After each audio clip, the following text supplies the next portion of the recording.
합니다. 날씨가 너무 좋죠. 그러다 보니까 빈자리가 많은 것 같아요. 오늘 유독 또 이렇게 단풍놀이 가신 분도 계신 것 같기도 하고 가실 분도 계시고 예. 우리 같이 옆에 분, 앞뒤 분들하고 인사하시는데요. 오늘은 이렇게 한번 인사하세요. 마귀가 되게 싫어하게 생기셨습니다. 그렇게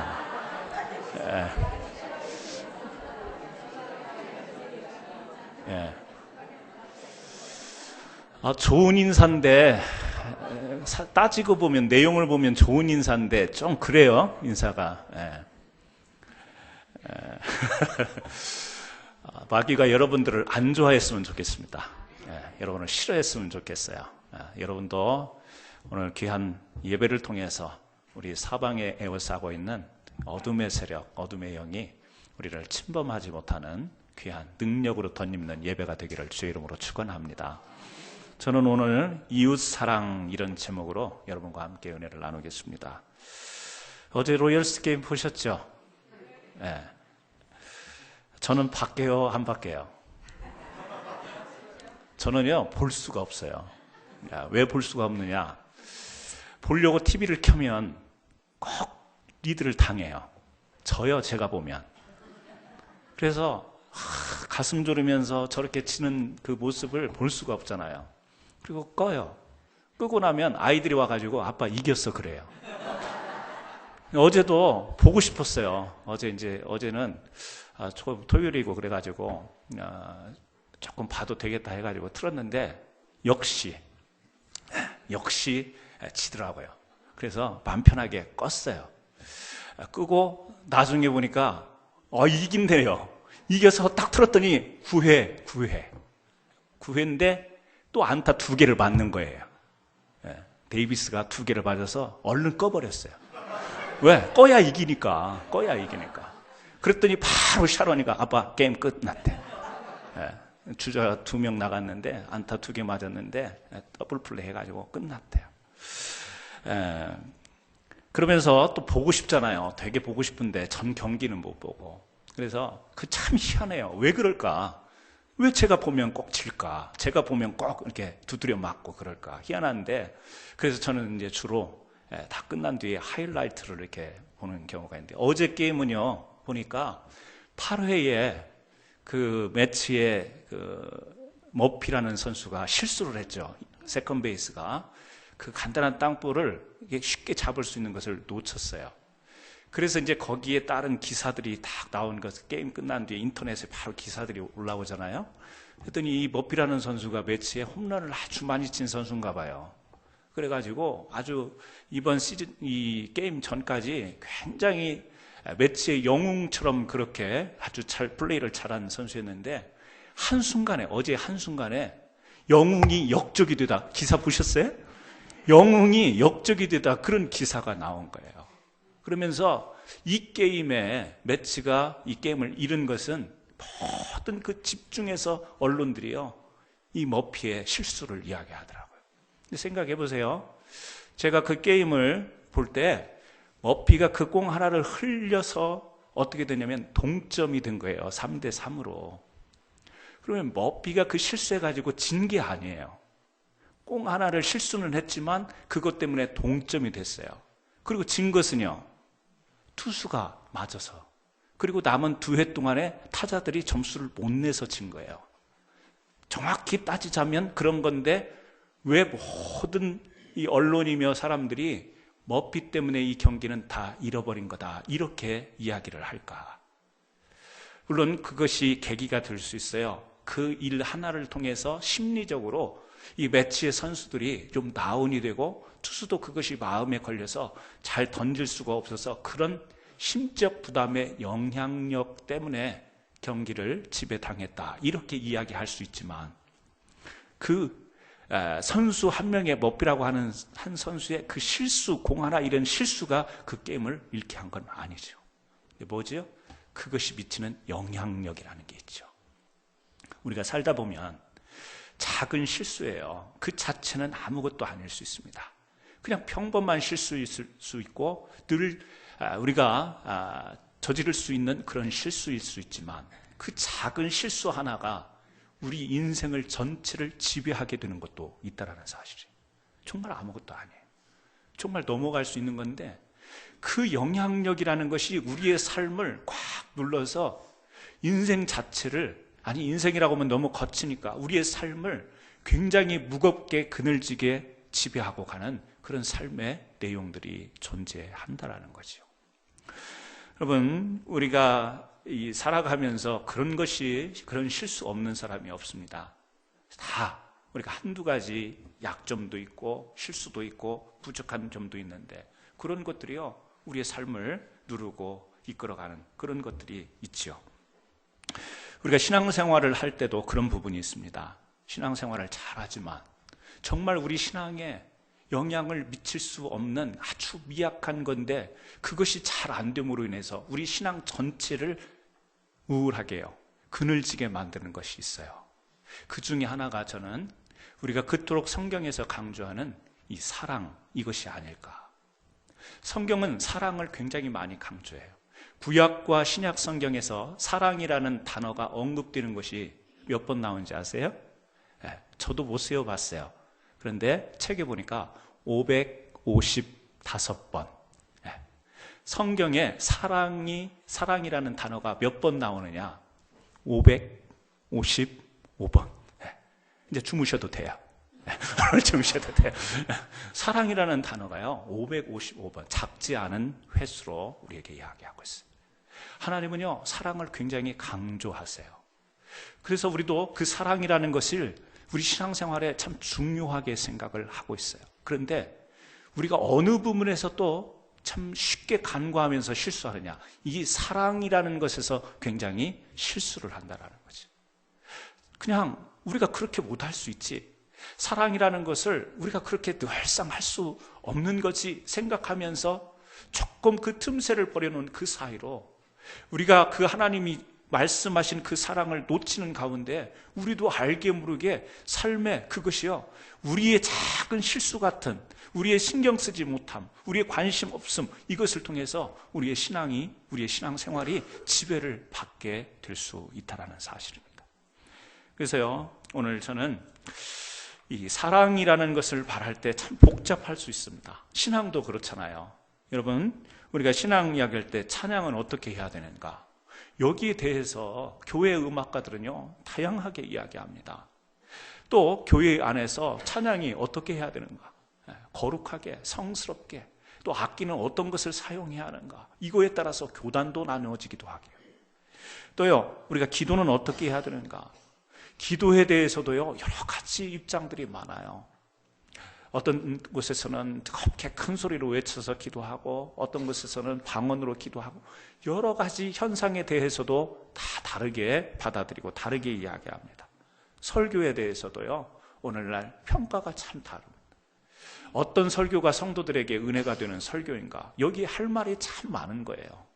그래서 설교학 전문 학자들도요 다 이렇게 하는 것이 교회에서 바른 설교다, 이것이 좋은 설교다, 하나님 앞에서 온전한 설교다, 이렇게 이야기하는데 얼마나 복잡한지 모릅니다.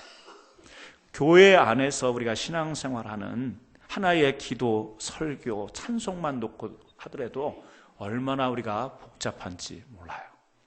그렇죠? 우리가 생각할 것이 많고 복잡한 것이 많은데, 특별히 하나님께서 우리 성경 가운데서 여러 가지 많은 것을 이야기하지만 그것을 딱 한마디로 이야기를 한다면 우리는 그렇게 이야기할 수 있잖아요. 뭐죠? 구원.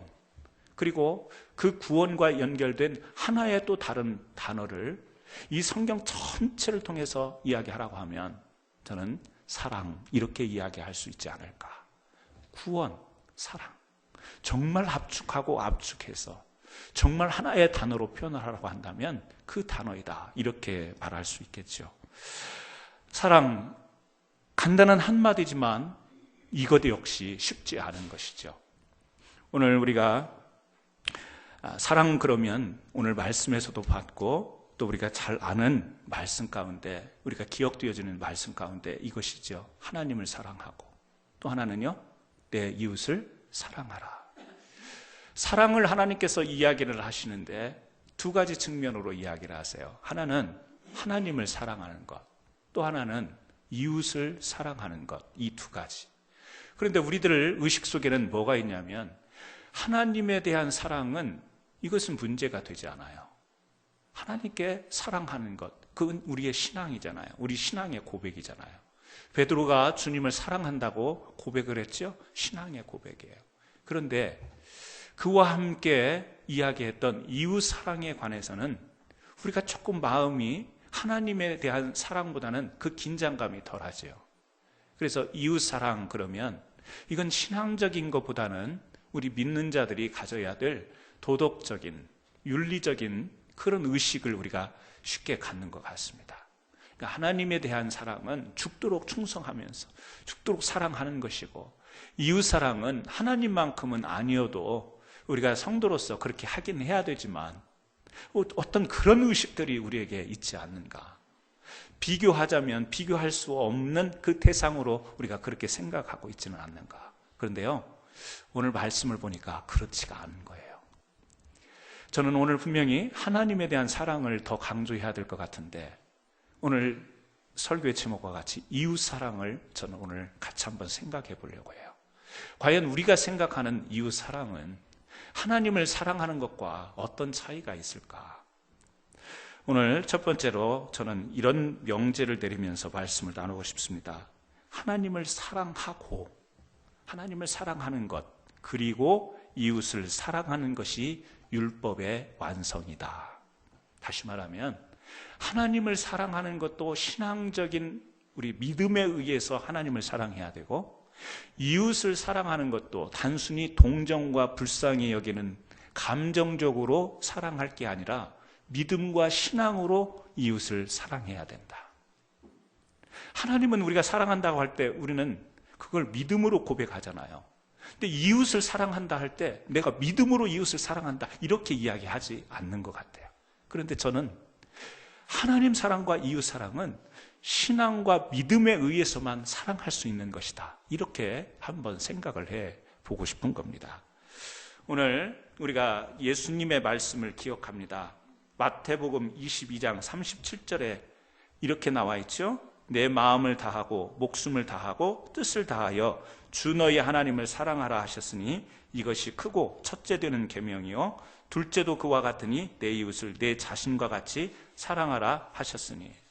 말씀드렸던 부분이죠. 하나님을 사랑하고, 이게 첫 번째 되는 계명이다. 그리고 두 번째 계명을 이야기하는데 그와 같으니 그랬어요.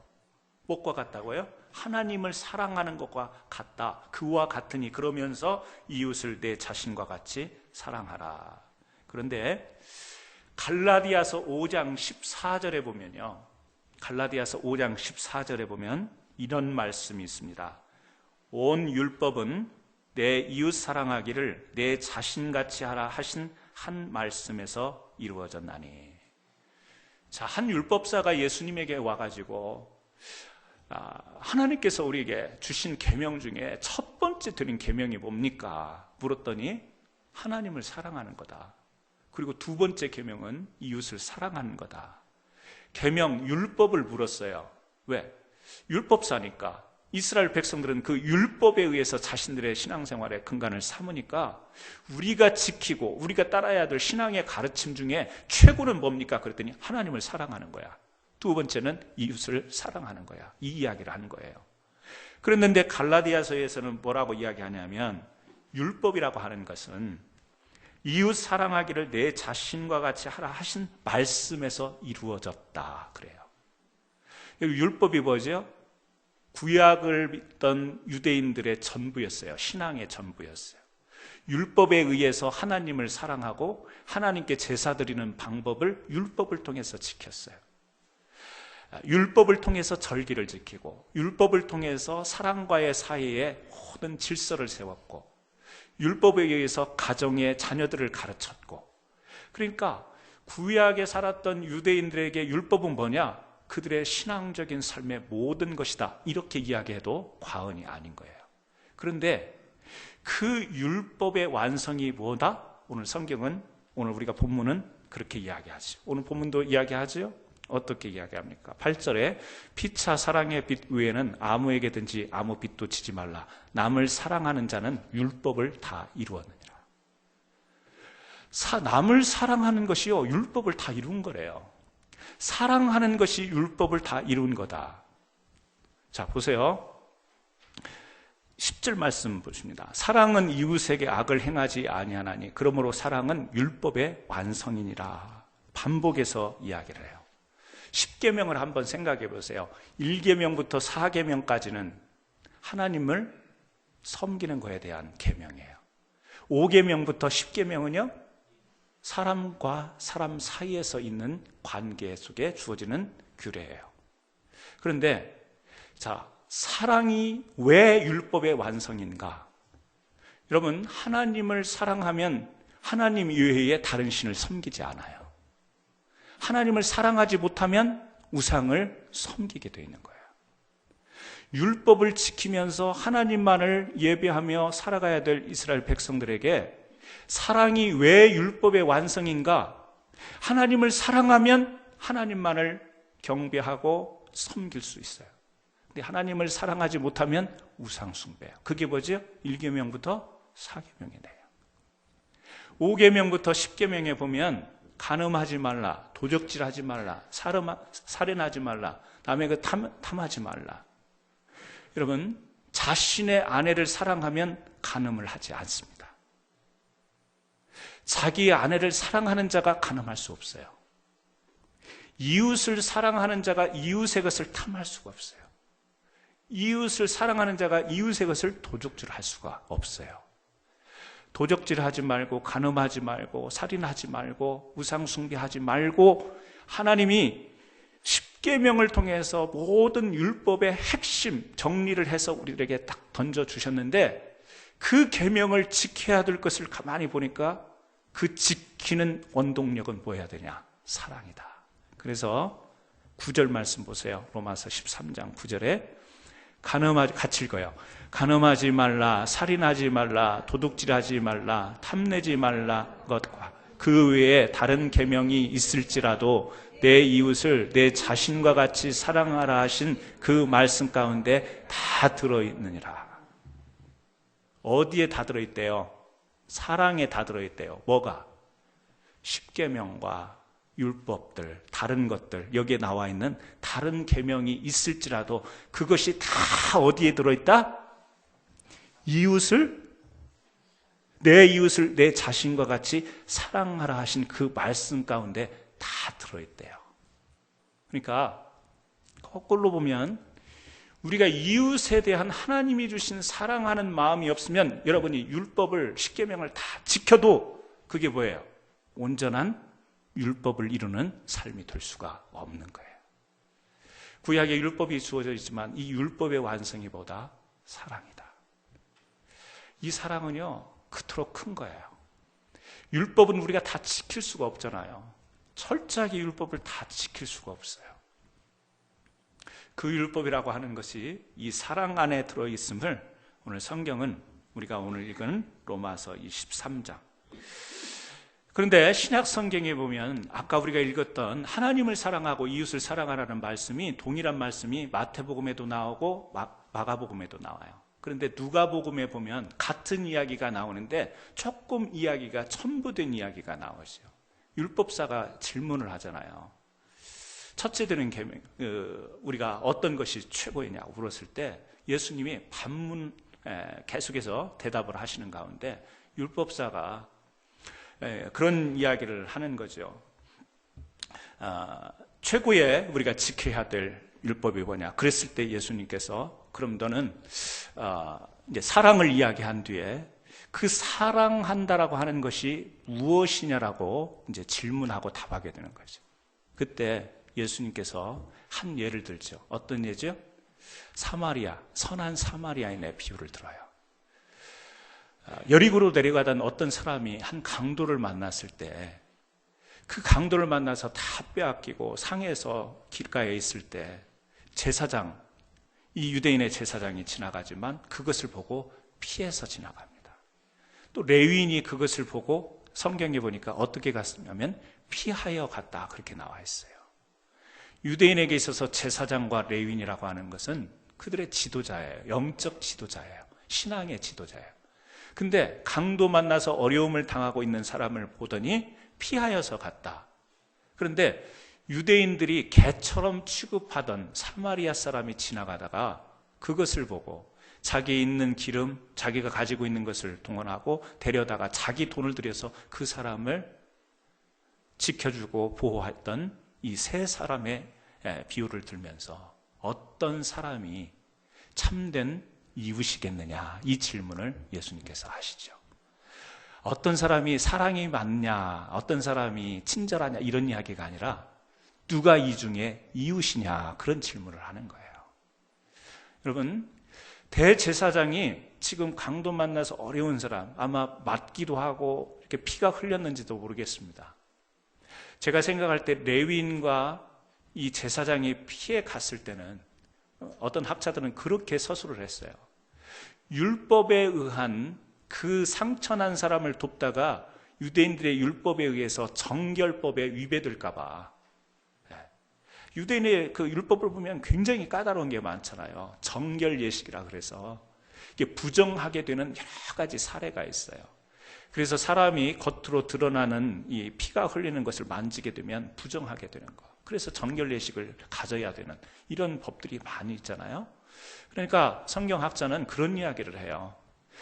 제사장과 레위인이 지나가다가 그 강도 만난 자를 피한 것은 자신들의 철저한 율법을 지키기 위해서 피해 간 것이다. 이렇게 설명을 합니다. 저 일리가 있다고 생각해요. 사람들이 근본적으로 마음이 나빠서 그렇게 어려움 당한 사람을 피해 갔기보다는 자기네들이 철저하게 율법을 지키기 위해서, 그 말은 다시 말하면 하나님을 사랑하는 그 자신들의 신앙을 온전하게 하기 위해서, 좀 줄이면 하나님을 사랑하기 때문에 피해 간 거예요. 왜? 율법을 지키려고 하니까. 그런데 예수님이 왜 이 비유를 들어서 이야기를 할까요?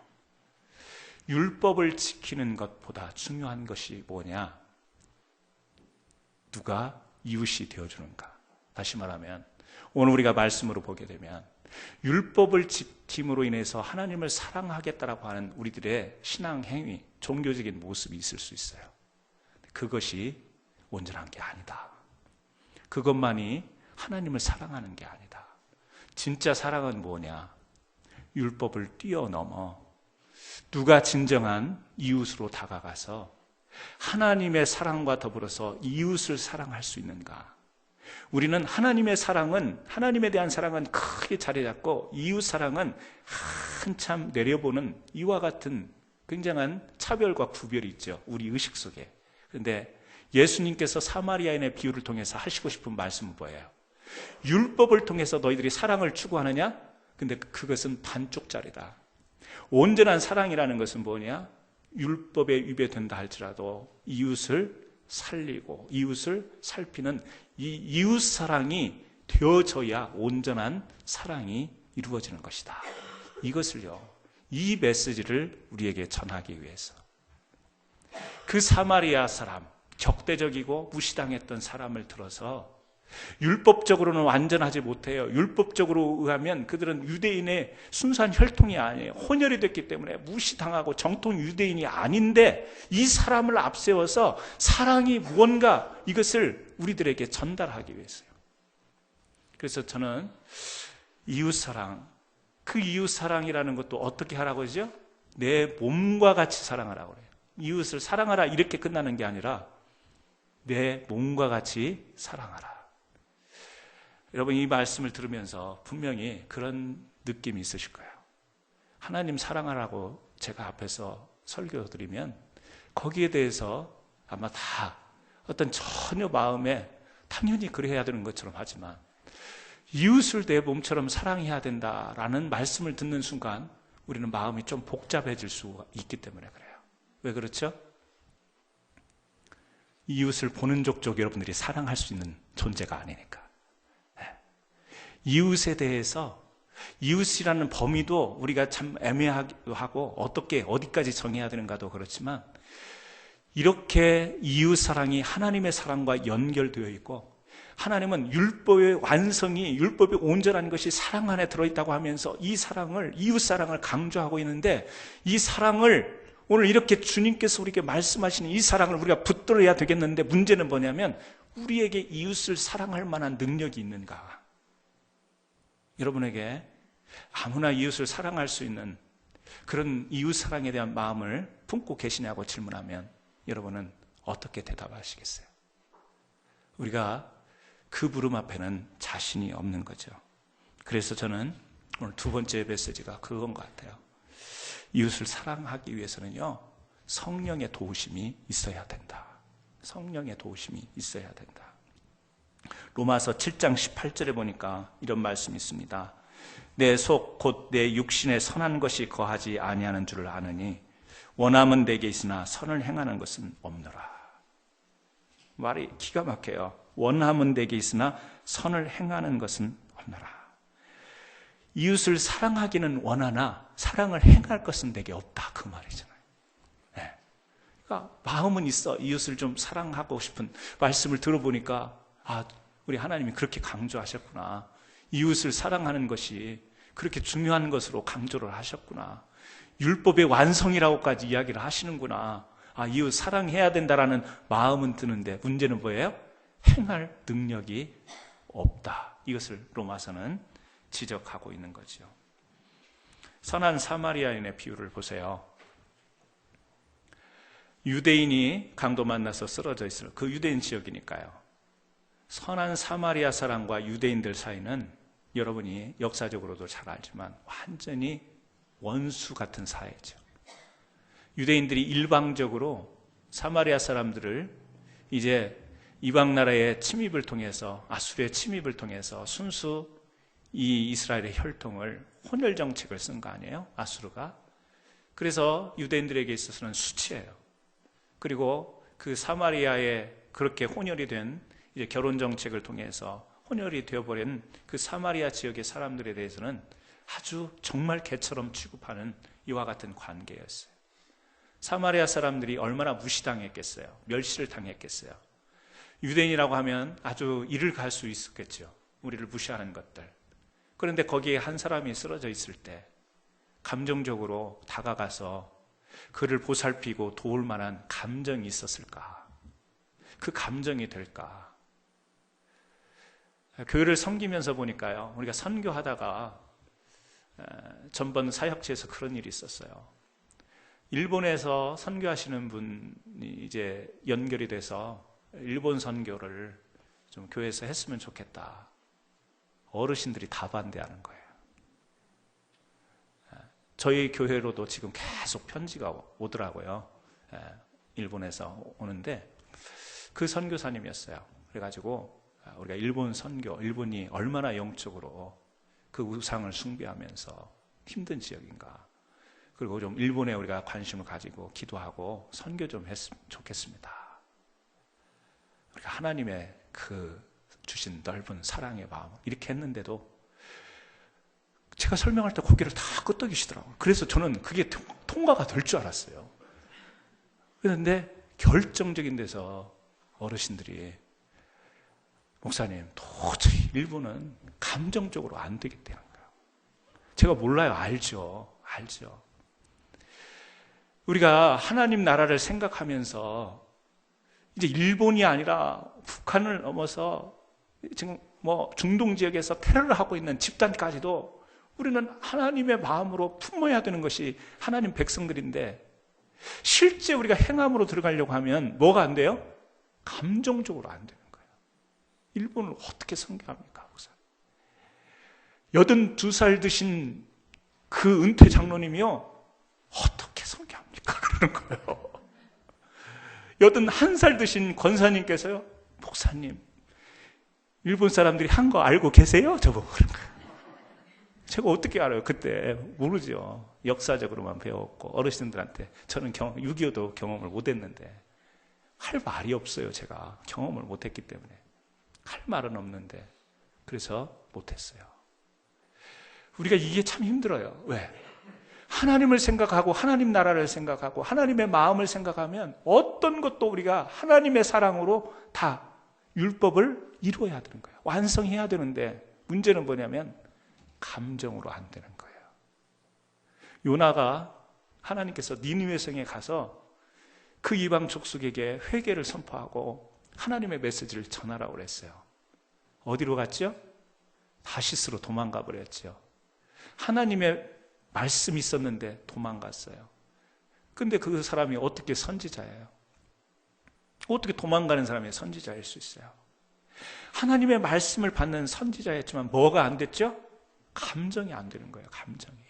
어떻게 우리를 괴롭혔던 민족 앞에 가서 하나님의 은혜가 임하는 것을 내가 그걸 볼 수 있겠습니까? 그 꼴을 제가 어떻게 봅니까? 저는 감정적으로 안 됩니다. 하나님의 말씀 압니다. 하나님의 그 명령 압니다. 그래서 걸어가긴 가요. 가지만 다른 데 가는 배를 타잖아요. 왜? 감정이 안 되니까. 여러분, 호세아에게 하나님께서 음탕한 고멜을 아내로 맞이하라고 그래요. 간음한 여인이에요. 바람난 여인을 아내로 맞이하래. 적어도 신부로 맞이하려면 자기가 생각하는 어떤 기준에서 그런 바람난 여인이 아니라 그래도 내가 함께 할 수 있는 여인을 맞는 것이 이게 한 아내로, 배우자로 맞아들일 수 있는 감정 아니겠어요?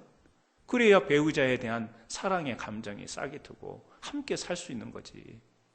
많이 어떤 행위고 어떤 삶을 살았는지 아는데 바람직하지 않은 삶을 사는 그 고멜을 아내로 맞이하라고 하는 하나님의 메시지가 전해진 거예요. 호세아가 어떻을까요? 감정이. 그걸 어떻게 받아들여요? 그런데 하나님의 메시지였어요. 왜? 그걸 통해서 이스라엘 백성들을 깨닫게 깨우침을 주기 위해서 이 호세아 선지자를 대표로 세워서 그런 하나님의 어떤 복이 샘플로 역사하셨지만 여러분 그렇습니다. 이웃을 사랑한다라는 것을 우리는 사람을 사랑하는 것은 가장 우선적으로 우리에게 다가오는 것이 뭐냐? 감정이에요. 내게 불편한 감정이 없을 때 사랑도 시도해 볼 수 있는 거예요. 근데 마음에 감정적으로 내게 와 닿지 않는데 사랑하라 이거는요 억지가 되죠. 억지예요. 사랑하세요. 사랑하세요. 사랑이 안 되는데 어떻게 사랑해요? 일본을 품고 기도합시다. 일본을 사랑합시다. 사랑이 안 되는데 옛날에 우리 민족이 당했던 아픔이 있는데 그 감정적으로 어떻게 사랑할 수 있습니까? 안 되는 거예요. 그런데 하나님은요 오늘 또 우리 메시지를 통해서 그렇잖아요. 율법의 완성, 율법의 완성. 그러면서 하나님을 사랑하고 이웃을 사랑하는 것이 계명이다. 계명이 뭐죠? 지켜야 될 것이다. 뭐예요? 하기 싫든 좋든 지켜야 되는 것, 이것이 율법이고 그 율법의 완성이 보다 사랑이다. 이렇게 이야기하는 거예요. 저는요 사랑을 쉽게 생각했어요. 그런데 이 사랑이 성경을 보면서 굉장히 어렵다라는 것을 발견하는 거예요. 이웃사랑 얼마나 쉽게 이야기하는지 몰라요. 저도 얼마나 쉽게 강단에서 성도들과 함께 기도하면서 이웃을 사랑하고 이런 말을 얼마나 많이 사랑했는지 몰라요. 사용했는지 몰라요. 그런데 성경을 보니까 이게 율법의 완성이라는 이 말이 저는 다른 의미로 다가오는 게 아니라 내가 싫은 대상에게 내가 감정이 안 돼도 사랑해야 되는 것이 이웃 사랑이구나. 이거를 보게 된 거예요. 여러분 징그럽게 미운 사람 있죠? 응? 징글도 아니야. 징글징글하게 미운 사람 있죠? 있을 거예요. 한두 명은. 아무리 여러분들이 선하더라도 징글징글한 인간이 있을 거예요. 네. 또 이름에 비슷한 이름만 들어도 몸이 그냥 떨림이 아니라 아주 경기가 일어나는 그런. 저에게도 그런 사람이 있어요. 그 사람 이름만 들으면 죄송합니다. 목사인데도요. 아직 덜 돼가지고 제가 목사인데도 불구하고 하나님 앞에 죄스럽죠. 죄송하지만 감정이 어떻게 할 수가 없어요. 감정이라는 게. 이게 감정이라는 게. 우리가 그런 감정을 가지고 있는데 오늘 성경은 우리에게 그걸 이야기하는 거예요. 사랑은 감정적으로 하는 게 아니다라는 거예요. 오늘 하나님이 말씀하시는 이웃사랑은 우리가 감정이 되고 내 마음이 되어서 할 수 있는 것이 아니라 뭐다? 계명이다. 지켜야 될 것이다. 그래서 우리가 어떻게 하죠? 사마리아 사람이 이 예를 통해서 보여주는 것은 사마리아 사람과 유대인이 강도 만나서 쓰러져 있는데 이 사마리안이 도저히 모든 감정과 그동안의 관계로 볼 때는 도울 수가 없는 사람이에요. 그런데 자기의 모든 것을 털어서 다 자기의 돈을 들여서 이 사람을 구해줬다. 예수님이 그 말씀을 하시는 거예요. 이 말씀이 단순히 이 사람이 착한 사람이다 이 이야기가 아닌 거예요. 사랑이라는 것은 도저히 안 되는 감정을 넘어서서 자기의 모든 것을 거기에다가 쏟아놓는 이것은 하나님의 그 메시지와 그 말씀에 대한 순종과 그 말씀을 붙잡고 하나님을 사랑하는 사람이 할 수 있는 것이다. 이것을 이야기하는 거죠. 저는 이 시간에 감히 우리가 이웃을 사랑하자라고 이 메시지를 전합니다. 우리 주변에 있는 많은 사람들에게 이웃을 사랑하자라고 저는 말씀을 드려요. 우리에게는 어떤 형식으로든지 신앙에 대한 거룩한 욕심이 있습니다. 신앙이 깊어지고 싶은 마음도 있고 신앙생활을 잘해서 삶의 의미와 또 하나님이 주시는 평안을 얻고자 하는 마음도 우리에게 있죠. 또 우리 교회를 잘 이루고 싶은 마음도 있습니다. 또 선교나 구제나 여러 가지 많은 사역을 잘하고 싶은 마음도 있어요. 그러나 이 모든 것이 사랑이 없으면 아무것도 아니다라는 우리 고린도서의 말씀처럼 사랑이 없이는 이 모든 잘하고 싶은 것들이 우리가 원하는 것들이 우리가 하고 싶은 것들을 할 수 없게 된다는 사실이죠. 사랑이 없는데 신앙이 깊어질 수가 없다라는 거죠. 사랑이 없는데 경건한 신앙 존재하지 않습니다. 우리에게 사랑이 없으면 그 말은 하나님을 알 수가 없다라는 말도 되는 거예요. 하나님은 뭐다? 사랑이시다. 그런 말씀을 해요. 하나님은 사랑이시다. 그래서 저는 이렇게 생각합니다. 우리가 부단히 이웃 사랑에 대한 의식을 가지고 이웃을 향해서 다가가서 정말 이 사랑을 몸소 실천할 수 있었으면 좋겠어요. 베드로전서 4장 8절에 보니까 이런 말씀이 있습니다. 무엇보다도 열심으로 서로 사랑할지니 사랑은 허다한 죄를 덮느니라. 무슨 말이죠? 허다한 죄가 있는 사람을 어떻게 해요? 우리는 사랑을 할 수가 없죠. 우리는 허다한 죄가 있는데 어떻게 그 사람을 사랑할 수 있어요? 그런데 무엇보다도 열심으로 서로 사랑할지니 사랑은 허다한 죄를 덮느니라. 허다한 죄가 있다 할지라도 다가가서 사랑하도록 최선으로 열심을 다하여 사랑하라. 이 메시지를 우리에게 전하고 있는 거죠. 여러분, 사랑이라고 하는 것 성령의 열매인 것 잘 알고 있죠? 성령의 열매 가운데 사랑이 있어요. 다시 말씀드리지만 누군가를 사랑한다라는 것, 우리 사람에게는 본질적으로 감정적인 이 마음에 수용이 되어야 되는 거예요. 하나님이 말씀하시는 이웃 사랑이라고 하는 것, 하나님을 사랑하고 주위에 있는 사람을 사랑하는 것은 감정이 아닌 성령을 통해서 우리의 마음속에 하나님의 말씀으로 순종하고 그 말씀을 지키도록 열심을 다해서 사랑으로 나가려고 할 때 하나님이 우리에게 진정한 오늘 이웃사랑, 계명의 완성으로 주신 이 사랑을 우리가 행하게 될 줄 믿습니다. 그래서 그런 기도가 필요하겠죠. 하나님, 제 마음을 아시지 않습니까? 어떤 특정한 대상이 있다면 하나님, 저 사람과 나의 관계를 아시지 않습니까? 내 마음으로는 도저히 사랑이라는 시옷자도 꺼낼 수가 없지만 정말 하나님이 원하신다면 제 마음을 일으켜 주시고 제 마음을 어루만져 주시고 제 마음을 열어주셔서 주의 말씀 순종함으로 사랑할 수 있게 하여 주옵소서. 여러분, 하나님께 맡기고 사랑으로 여러분이 굴복되어서 나갈 때 거기에 사랑의 열매, 성령의 열매가 맺히는 거 아니겠어요? 거기에서 교회의 열매가 맺히고 거기에서 믿는 사람들의 열매가 맺히는 거 아니겠어요? 믿는 사람들이 욕 얻어먹는 이유가 뭐예요? 하나님 잘 믿는다고 하면서 저 사람 하는 꼴을 봐라. 우리가 손가락질 받는 그 내용들이 뭐예요? 사람 앞에 못할 짓을 하고 다니는 거예요. 하나님은 사랑한다고 하면서 사람들한테는 못할 짓을 하고 다니는 거예요. 어떻게 해요? 경멸하고 멸시하고 무시하고 천대하고 차별하고 내 옆에 못 오게 만들고. 누가요? 하나님을 사랑한다라는 사람들이. 이건 아니잖아요. 이건 아니죠. 그렇다면 오늘 이웃 사랑에 대해서 우리가 어떤 마음? 이웃이 아니라 하나님을 사랑할 때 이웃을 사랑할 수 있는 거예요. 그 말은 이웃을 사랑하지 못하면 하나님을 제대로 사랑하지 못한다는 이야기예요. 우리를 한번 돌아봐요. 진짜 내가 이웃에 대해서 그 사랑의 관계에 있어서 하나님을 사랑하는 사람인가? 하나님은 이렇게 말씀하시는데 나는 하나님을 사랑한다고 하면서 이웃 사랑은 관심도 없고 생각도 없다면 우리가 정말 하나님을 사랑하는 것인가?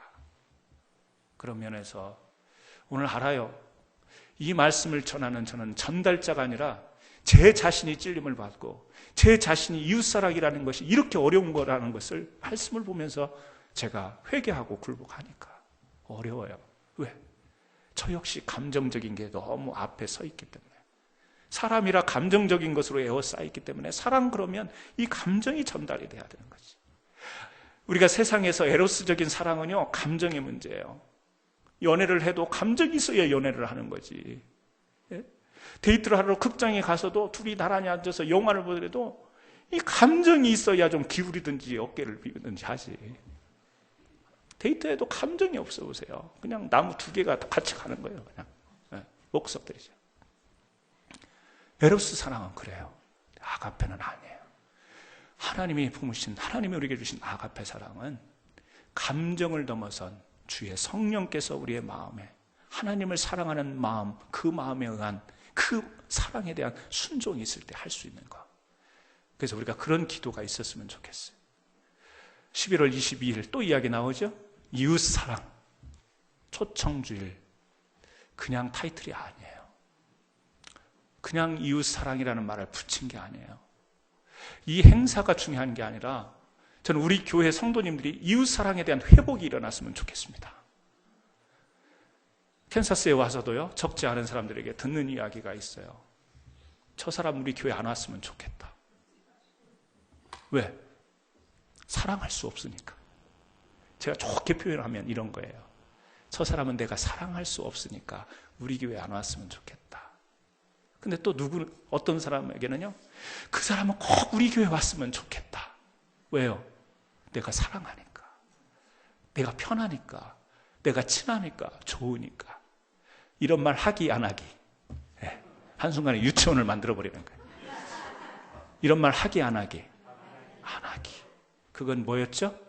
내 감정에 의한 이웃사랑이었어요.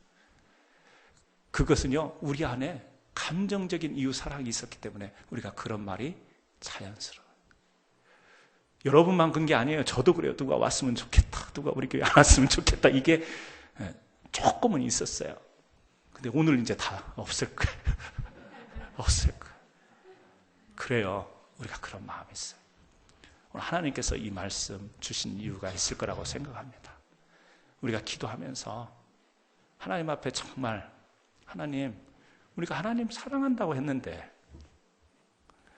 이렇게 이웃에 대해서 우리가 이렇게 이웃에 대해서 누가 교회를 오고 누가 교회를 오면 안 되고 너무 마음 아픈 이야기 아닌가 그런 생각이 듭니다. 이 시간 우리 같이 오늘 말씀을 통해서 하나님 우리에게 사랑을 회복할 수 있는 은혜를 주시옵소서. 누구누구가 아니라 아무개가 아니라 하나님의 성령이 우리 마음속에, 그래서 우리 민족을 힘들게 했던 일본도 품게 하시고 북한도 품게 하시고 지금 중동에서 그렇게 테러로 전 세계 경악을 일으키는 그 테러 집단도 하나님 이웃 사랑으로 우리가 포함시키고 우리가 그들을 위해서 품을 수 있도록 도와주옵소서. 이 기도가 한번 있었으면 좋겠습니다. 그럼 우리 캔사스 한인 장로교회 이웃을 진정으로 사랑하는 우리 성도님 되시기를 주의 이름으로 축원합니다. 같이 기도하겠습니다. 하나님 아버지 감사합니다.